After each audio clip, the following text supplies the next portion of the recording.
প্রিয় দর্শক সবাই কেমন আছেন? আশা করি সবাই ভালো আছেন। আমি ডাক্তার ডিএন সরকার সুদীপ্ত। আজকে আপনাদের সামনে যে গুরুত্বপূর্ণ বিষয়টি নিয়ে কথা বলবো সেটি হচ্ছে যুবক যুবতীদের হস্তমৈথুনের ইচ্ছা প্রতিরোধের কার্যকর একটি হোমিও মেডিসিন, সেটি হচ্ছে স্ট্যাফিস এগ্রিয়া 30।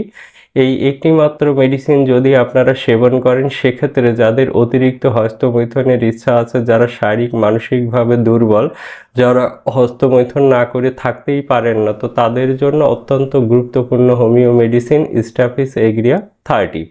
এই একটি মাত্র মেডিসিন যদি আপনি অরিজিনাল জার্মানি কোম্পানির মেডিসিন কিনে সেবন করতে পারেন, সেক্ষেত্রে খুব দ্রুততম সময়ে আপনি অতিরিক্ত হস্তমৈথুনের যে ইচ্ছা সেটিকে কিন্তু সম্পূর্ণভাবে নিবারণ করতে পারবেন। তো দর্শক, আর দেরি না করে নিকটস্থ হোমিও ফার্মেসি থেকে স্ট্যাফিস এগ্রিয়া 30 মেডিসিন কিনে সেবন করুন, সেক্ষেত্রে অবশ্যই উপকৃত হতে পারবেন। আর মেডিসিনটি সেবনের নিয়ম অত্যন্ত সোজা। আপনারা চা কাপের হাফ কাপ পানিতে 2 ফোঁটা মেডিসিন মিশিয়ে নেবেন। খাবার 1 ঘন্টা পূর্বে দিনে 3 বার খাবেন।